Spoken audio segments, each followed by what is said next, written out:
जय हिंद प्यारे साथियों, इलेक्ट्रीशियन क्लास में आप सभी का स्वागत है। उम्मीद करते हैं आपको पिछली क्लास समझ में आई होगी। तो पिछली क्लास में हम लोग फायर एक्सटिंग्विशर बहुत अच्छे तरीके से पढ़ा होगा। अगर आपको कोई डाउट है तो आप कमेंट कर सकते हैं।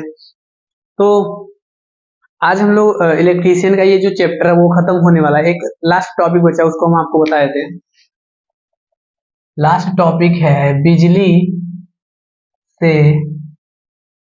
बिजली से लगे झटके के बाद प्राथमिक उपचार। सबसे पहले प्राथमिक उपचार क्या है?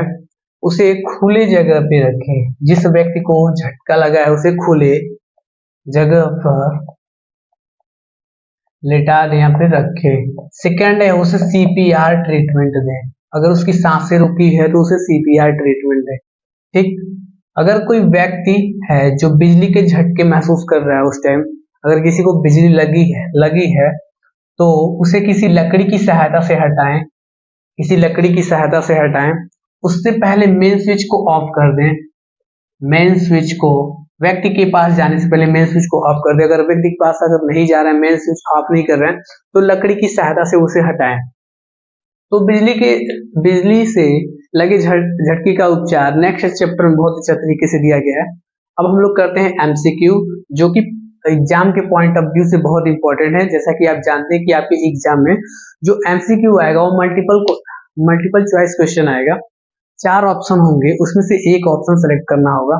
तो पहले हम लोग अच्छे से पढ़ लेते हैं, उसके बाद हम लोग क्या करेंगे, आज एमसीक्यू ही करेंगे। और कुछ प्रश्न के उत्तर भी हैं जो किताब में दिए हैं, उसको पढ़ना जरूरी है। तो उसको आज हम करवाते हैं आपको। आप स्क्रीन पे देखिए, आपकी स्क्रीन पे ये दिखा रहा होगा। तो इसमें सबसे पहला प्रश्न है कि किसी वैद्युत उपकरण को मुख्य सर्किट से विसंयोजित करने के लिए उसके प्लग टॉप को खींचना चाहिए अथवा मुख्य संयोजक केबल को क्या करना चाहिए? प्लग टॉप को खींचना चाहिए। क्या करना चाहिए? प्लग टॉप को खींचना चाहिए। इलेक्ट्रिक कार्य करने के लिए कैसे औजारों का प्रयोग करना चाहिए? इंसुलेटेड औजारों का प्रयोग करना चाहिए। हम आपको बताए थे कि इंसुलेटेड औजारों का प्रयोग करना चाहिए। इसमें से तीसरा है मेन कंट्रोल रूम की सबसे जरूरी सुरक्षा होती है। क्या होती है? रबर मैट का बिछा होना व चेतावनी बोर्ड लगाना। लाइन पर काम करते समय मेन स्विच ऑफ करके क्या करना चाहिए? आदमी काम पर है का बोर्ड लगाना चाहिए। डेंजर बोर्ड कहाँ लगाते हैं? मेन सब स्टेशन व मेन कंट्रोल बोर्ड पर। जहाँ पे आपने देखा होगा 11,000 वोल्टेज जहाँ होता है वहां पे भी डेंजर बोर्ड का साइन सिंबल लगा होता है। अर्थ की स्थापना के लिए गड्ढे में नमक क्यों डाला जाता है? अर्थ प्रतिरोध घटाने के लिए नमक व कोयला डाला जाता है। ठीक है, ठीक। और 7वां देखिए, मानव के लिए विद्युत धारा का कितना न्यूनतम मान घातक हो सकता है? यानी कि अगर आप मानव यानी कि हम लोग को कितना मिली एम्पियर तक हम लोग करंट सह सकते हैं, यानी कि 50 मिली एम्पियर से अगर नीचे करंट बहता है तो हम लोग सह सकते हैं।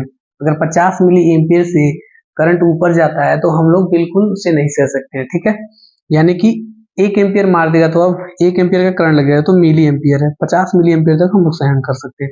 अर्थ प्रतिरोध का मान भारतीय विद्युत नियम के अनुसार कितना होना चाहिए? 1 ओम से कम होना चाहिए। जो अर्थ प्रतिरोध होता है, भूमि का प्रतिरोध, हम लोग जो अर्थ लेते हैं घर में, अगर घर में हम लोग देखते हैं एक न्यूट्रल आता है, एक फेस आता है, और एक अर्थ हम लोग घर से लेते हैं, तो उसके अर्थ का जो रेजिस्टेंस होना चाहिए वो 1 ओम से हमेशा कम होना चाहिए। ठीक है। फ्यूज बदलते समय कौन सी सुरक्षा अपनानी चाहिए? मेन स्विच को ऑफ कर दें। ठीक। विद्युत चिंगारी के कारण लगी आग को बुझाने के लिए किस प्रकार का अग्निशामक का इस्तेमाल करना चाहिए? कार्बन टेट्राक्लोराइड, जिसे सीटीसी कहते हैं। ठीक है। प्राथमिक चिकित्सा में क्या गुण होना चाहिए व उसे किन बातों का ध्यान रखना चाहिए? साहसी होना चाहिए। ठीक। घायल व्यक्ति को घटना स्थल से हटा दें। घायल व्यक्ति के प्रति सहानुभूति भरी बातें करें। खून बहे तो उसे रोकना चाहिए तथा डॉक्टर को बुलाना चाहिए। ठीक है। अब नेक्स्ट है इसके बाद, ये तो केवल प्रश्न उत्तर जो आपको पढ़ना है। और आगे का है, आगे है शौक लगे व्यक्ति को क्या देना चाहिए? सहानुभूति व ताजा पानी। ठीक है। कृत्रिम सांस दिलवाने की सबसे अच्छी विधि कौन सी है? मुंह से मुंह में हवा भरने वाली विधि, जिसे लाबोर्ड विधि कहते हैं, और ये अगले चैप्टर में हम लोग अच्छे से पढ़ेंगे। मेन स्विच या सप्लाई बंद करनी चाहिए। बिजली की आग लगने पर सबसे पहले क्या करना चाहिए? उसका उत्तर है मेन स्विच या सप्लाई बंद करनी चाहिए।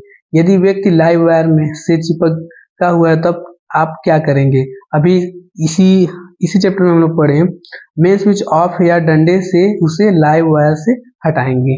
सुरक्षा सावधानियां कितनी प्रकार की होती है? 3 प्रकार की होती है, हम लोग पढ़ चुके हैं। निजी सुरक्षा, औजार सुरक्षा और मशीन सुरक्षा। ओवरहेड लाइन पर काम करने के लिए जरूरी सुरक्षा का नाम? Safety belt. सेफ्टी बेल्ट होना चाहिए। सभी इलेक्ट्रिशियन मशीन का कौन सी सुरक्षा प्रदान करते हैं? अर्थ सुरक्षा। आंखों में कण गिरने पर क्या करना चाहिए? अगर मान लीजिए आंख में कण गिर जाए, यानी कि आप कोई लोहे का काम कर रहे हैं, अगर आंख में आपको वो चला जाए, क्या करना चाहिए? आंख पर पानी के छींटे मारे व पानी से धोए तथा अच्छे आई ड्रॉप का प्रयोग करें। चोट लगने पर सबसे पहले क्या करें? घाव को पानी से साफ करें, एंटीसेप्टिक क्रीम लगाएं। यदि व्यक्ति बेहोश हो तब क्या करें? पानी के छींटे मारकर चूना व नौशादर मिलाकर सूंघाना चाहिए। रात्रि के समय काम करते समय किस बात का कुछ प्रबंध होना चाहिए? लाइटिंग का। लाइट अच्छा होना चाहिए। ठीक है। उम्मीद करते हैं आज की क्लास समझ में आई होगी। अगर आपको कोई भी डाउट होता है तो आप कमेंट सेक्शन में जरूर बताएं। जय हिंद।